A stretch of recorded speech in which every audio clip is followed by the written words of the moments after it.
ભારત જય સંવિધાન સાથે જણાવવાનું કે આજે અમે કંડલા વિસ્તારના બન્ના વિસ્તારમાં જે આવ્યા છીએ, જે કહેવા જઈએ તો આજે અહીંયા 10 પેઢીઓથી માછીમાર ભાઈઓ રહેતા હતા. એને વગર નોટિસે વગર જાણ કરે આજે પરોઢના 5 વાગે, એક તો કહેવા જઈએ તો આ સંવિધાનના વિરુદ્ધ છે. કોઈ પણ માણસ ઘરમાં સૂતા હોય એ ટાઈમે એના ઘર ઉપર જીસીબીઓ લઈ ઇટાજીઓ લઈને આપણે પહોંચી જતા અહીંયા ને એ લોકો જે ગરીબ લોકો એનો અસ્તળ જ માછીમારનો દરિયા કાંઠો છે, જ્યાં અહીંયા કંડલા પોર્ટને 60 વર્ષ થયા છે, પણ આ લોકોને અત્યારે કહેવા જઈએ તો 100 વર્ષ થયા છે.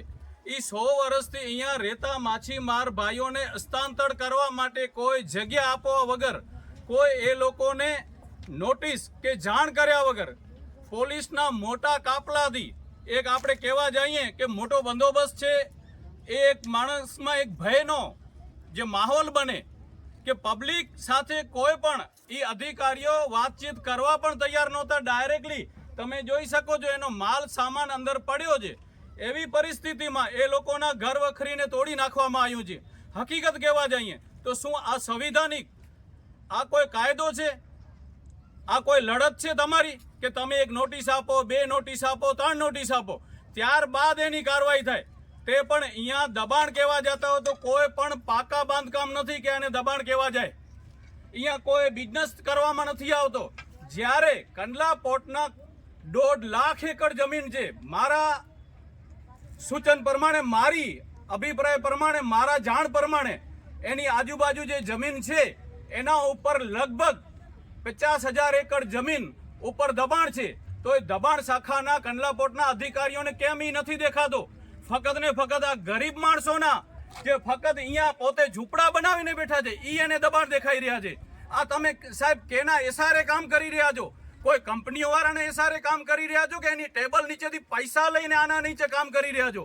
તમને કેનો ઓર્ડર છે? હરેક અધિકારી એ કહેવા માંગો છો તમે કે અમને ઉપરથી ઓર્ડર છે, તો કેનો ઓર્ડર છે? તમે, હું અત્યારે મીડિયા માધ્યમથી પૂછવા માંગુ છું. હું કલેક્ટર સાહેબને પણ પૂછવા માંગુ છું અને ચેરમેન સાહેબને પણ પૂછવા માંગુ છું કે આ તમારા દબાણ શાખાના અધિકારીઓને કોણે ઓર્ડર આપ્યો છે?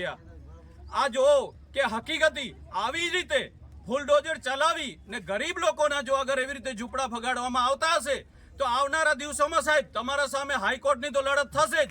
પણ તે જે તમે 2 નંબરના જે ધંધા કરી રહ્યા છે અહીંયા મીઠા ઉદ્યોગોના, જેને કહેવો વ્હાઇટ સોનો પકાવી રહ્યા છે, જે પોતાની માલિકીની કોઈ જમીન નથી, એના ઉપર કંડલા પોર્ટની દબાણની જમીન ઉપર જે 50,000 એકડ ઉપર, તો એ તમે શું કરવા એને ખાલી નથી કરાવી રહ્યા? એનામાં તમને શું લાલચ છે? શું તમને એ નીચે ટેબલ નીચેથી કાંઈ આપે છે? ને અગર એ નથી આપતા તો એને ખાલી કરાવવામાં કોની તમને શરમ છે? અગર આ તમને આ ગરીબ માણસોની, એના બચ્ચાઓની હાય જ ખાવી છે તો આવનારા દિવસોમાં તમારો પરિવાર પણ એ જોઈ લેશે કે આનો ભોગ બને છે કે નથી બનતો. તમારો એક આસિયાનો કોઈ ફગાડવામાં આવે તો તમને ખબર પડે આ તો એ લોકોનો જિંદગીભરનો છે. અહીંયા એ કમાય છે, દિવસ રાત દરિયામાં ખેડ કરે છે. એ ખેતી સાચી છે તમે કહેવા જાઓ? 2 જ ખેડૂતો છે, પણ જે આપણે ધરતી ખેડૂત છે, બીજા સાગર ખેડૂત છે. આ વાવાઝોડામાં અનેક વખત નુકસાન થયા છે, તેમાં કંડલા પોર્ટે પણ કોઈ મદદ નથી કરી.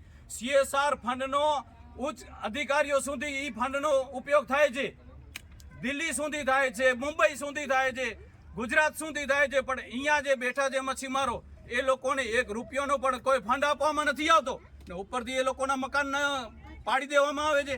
કેટલા હદ સુધી યોગ્ય છે આ? તમે જોઈ શકો છો. કોઈ અહીંયા પાકો બાંધકામ હોય તો તમે મને બતાવો, કોઈ સિમેન્ટના મકાન હોય તો તમે બંધાવો. અહીંયા જ્યારે તમે હસ્તાંતર કરવાનું કહો એ લોકો એનો ઉપાડીને તમે બીજી જગ્યા આપો તો એ જગ્યા દરિયા કિનારે હાલે જાય, પણ તમે એને જગ્યા પણ નથી આપી, એને મોકો પણ નથી આપ્યો ને ડાયરેક્ટ એને ફગાડી દેવામાં આવ્યો છે. તાત્કાલિક ધોરણે આ લોકોનો રહેવા માટે અને ખાવા પીવાની સગવડ કરી આપવામાં આવે, નહીં તો કંડલા પોર્ટની ઓફિસમાં તમામ લોકો ધરણો કરવામાં આવશે. જય હિન્દ, જય ભારત, જય